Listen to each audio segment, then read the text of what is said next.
Police Department. We've been contacted by all of our partners at the state and county level and municipal surrounding municipalities from around us that have reached out to us. We deployed K-9 in this search. Our evidence technicians were out here, and the men and women of the Hyattsville Police Department and the Prince George's County Police Department spent a significant amount of time out here collecting evidence, interviewing witnesses, and we will bring this offender to justice. Hey, Chief, I see a lot of Were they like school-age teens, would you say? They're not like 18, 19? Are they younger, just like the victim? I can tell you that the victim and the other two that are with him were young teenagers. The other three, I cannot confirm their ages at this time. Do we know why they weren't in school? I don't know. I can't tell you that the three suspects were students. Obviously, the three teenagers. Obviously, they must be students somewhere. I can't confirm that they're students here at the local high school. However, I can't confirm for you why they were or were not in school today. Do you know at the local high school would there normally be students walking around at that time? Some schools have open lunch, or they're allowed to leave the school campus for that. I can't confirm that at this time. Chief, I see a lot of ring cameras, and you just made an appeal to the public. Have you been able to secure any video, or are you hopeful that a lot of the security cameras around here may help you identify a suspect? That's part of our investigation that's ongoing right now at this time. What about the proximity to the school? One could make that assumption that these young people left this school today or belonged in the school at that time, and also the school was on lockdown. Is that still in existence? No, ma'am. The lockdown has been lifted. That was done for precautionary reasons because of the close proximity to this crime scene when the suspects fled. However, I can only report facts at this time. I can't associate this to the school without any actual facts. Can you just confirm would this code be considered a high-end code preventative of your I can't confirm that at this time. Were you able to find a shell casing on scene? We did collect evidence at the scene. I can't go into that. It's an active investigation at this time. Single shot that was fired? There were multiple shots fired. Was the teenager struck multiple times? One time. One time. Yes, sir. Were you able to recover a gun? That's part of. It's an active investigation. I can't get into that at this moment. Any other similar crimes and robberies or anything like that in this area? Because this is a new development.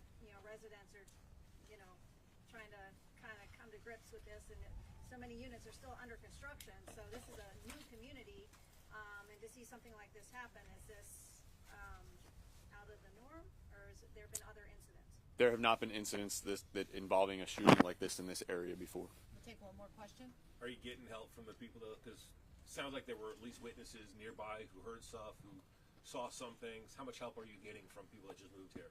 The community is very cooperative and providing the police department with the support that it needs. We've multiple witnesses. There was one witness who observed the fight before it turned into a shooting and was going to intervene in trying to break it up, and attempted to provide aid to the victim and notified the police department. This is a neighbor, or I can't disclose that right now. I'm but sorry. not part of the two groups? Correct. Just to you hear a lot of time about bystanders who don't help out, and just they get out their phone and they take pictures instead of just that kind of stuff. When people do get ready to help out and something like this happens, do you want them to sort of step in and try to break these fights up, or how is a bystander supposed to react? The city of Hyattsville is a very close-knit community. People know each other. People are neighbors. People stick up for one another. They look out for one another, and that's the great thing about the city of Hyattsville. We don't want people to intervene in things and put themselves at risk. The person who stepped up today and was going to get involved in this and break up a fight was going to break up a teenage fight. Unfortunately, the situation escalated. So I don't want to tell the community to get involved and put their lives at jeopardy. They should call us, and that's what happened here today. But this is a very close-knit community where people look out for one another. Given how close this community is and the fact that this is a new community, are you worried about the impact this will have on people, particularly people who moved here to avoid this type of violence? Great question. Absolutely. What I can say is this is a safe community. Again, people look out for one another. Our officers are constantly driving through these neighborhoods, keeping an eye out on the homes, on the residents, on the school. We have a full-time school resource officer who is assigned right at the local high school just across this fence. This is a safe community, and I think people ultimately feel safe here because we have such a close relationship between the community and the police department here. But thank you all very much for your time. No vehicle lookout, correct? No, ma'am. Yes. Thank you. Thanks, Chief. Hey, a quick detail. Who makes the call on the lockdown? Does the school board, or do you guys call them? I'm not really sure how that school does. Great, thanks. Hey,